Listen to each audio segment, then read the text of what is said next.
Good evening and welcome to tonight's regional news. We now tell you that in Trinidad and Tobago, 7-year-old Zarian Alexander is being called a hero after he saved his relatives from a fire which destroyed 95% of their Mariah home shortly after 11 p.m. on Monday. 6 people are now homeless after their single-story home was destroyed. But the now displaced family is thankful for Zarian, a pupil of Scarborough Methodist Primary School, who alerted the family to the blaze. A relative suffered injuries to her right hand as she broke a window to help the family escape the flames. A disabled man was also rescued.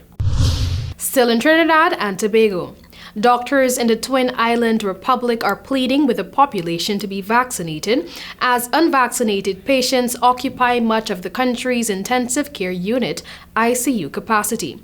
Principal Medical Officer Institutions Dr. Miriam Abdul-Richards said that a rise in patients requiring ICU-level care had been noted by the ministry in the past 23 days. Dr. Abdul-Richards said that of the 52 ICU beds occupied in Trinidad, 46 were claimed by unvaccinated patients or patients who were not fully vaccinated.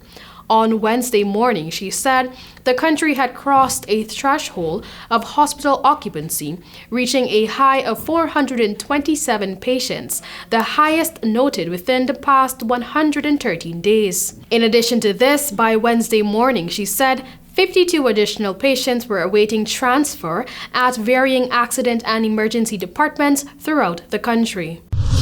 America's premier space agency, the National Aeronautics and Space Administration, NASA, is currently reviewing proffers from 2 Jamaicans that could lead to the licensing of 2 inventions with the potential to be used as rocket parts. St. Mary native George Winston Whitfield and engineer Howard Martin Chin of Kingston believe their magnetic gear system and ball and socket joint could soon determine how motor vehicles, boats, airplanes, toys, and other devices with a gearbox system operate in the future. Their magnetic gear system features magnetic gearboxes designed to enhance the efficiency, durability, and cost-effectiveness of the equipment in which they are used. Last year, April, the determined men made a pledge to approach NASA with the hope of having them licensed, ideally to become part of their arsenal of parts for rockets heading to outer space.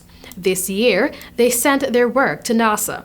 NASA confirmed that, quote, the offer to license the inventions is being reviewed, end of quote, but said that no further comment could be made at this time.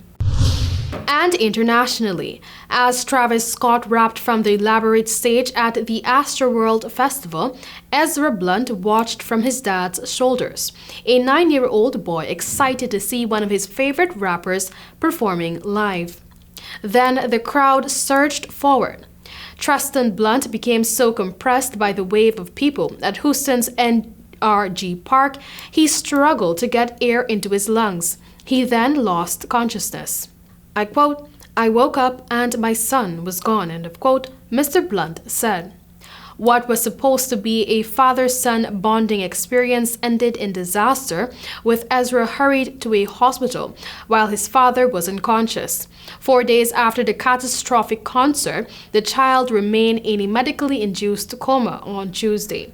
The family had filed a lawsuit against Scott and the others involved in the event. The boy was among at least 25 fans who were hospitalized when the crowd suddenly pressed toward the stage where Scott was performing. Another 8 attendees died, making the concert one of the deadliest in the nation's history.